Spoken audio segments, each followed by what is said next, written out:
Iyon, garin nga nangyari kahapon. Ikukwento ko sa inyo, maupo muna kayo. Ari mabilisan lang ang huntahan, maiba naman. Kahapon nga ay ados dinis amin.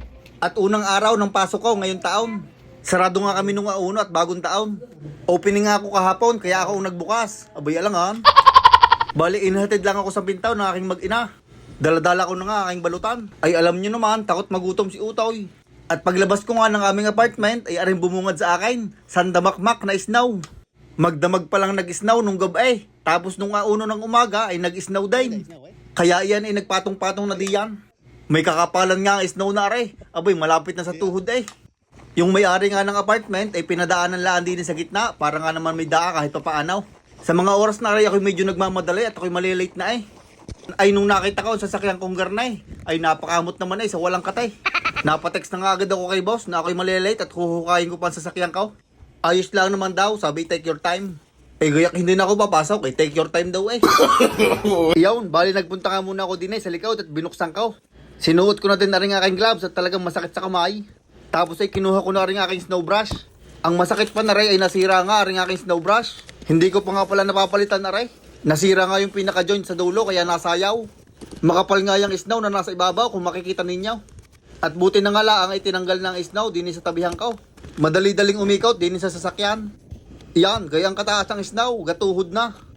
Buti na nga lang at makapal din ang aking pantalon. Ay kung hindi, tigas ang paa. Nabuksan ko na nga rin sasakyan kanina bago ako lumabas gamit yung remote.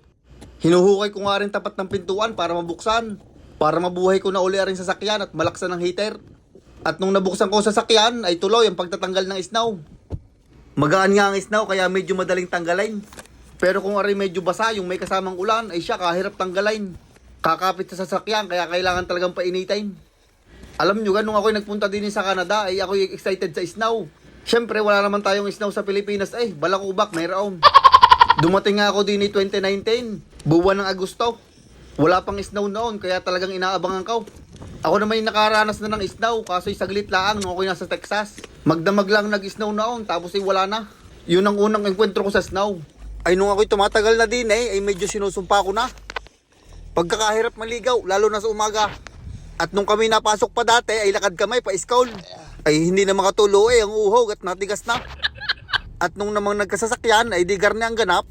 Sana yan ang alaang din. Ngayon ay medyo manhid na sa ginaw. Kaso'y nung ako'y umuwi ng Pinas, ay banasain. Iyon na nga at napahunta na. Ay digay ari na nga, nakalpas na ako sa hukay. Papunta na nga ako ngayong trabaho. Malapit lang naman yun, mga 3 minutes drive. Pero pag garning snow ay mga 5 minuto. Tapos sabi ni boss ay take your time, kaya babagal-bagalan na kaunti.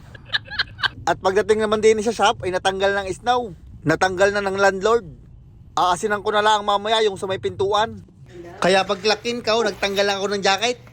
Ay talaga naman pagod na, hindi pa nag-uumpisa magtrabaho. Ay kung hindi mag-break time muna pagkatapos magbukas, ay late na nga, nag-early break pa, ay ang pagkakahusay.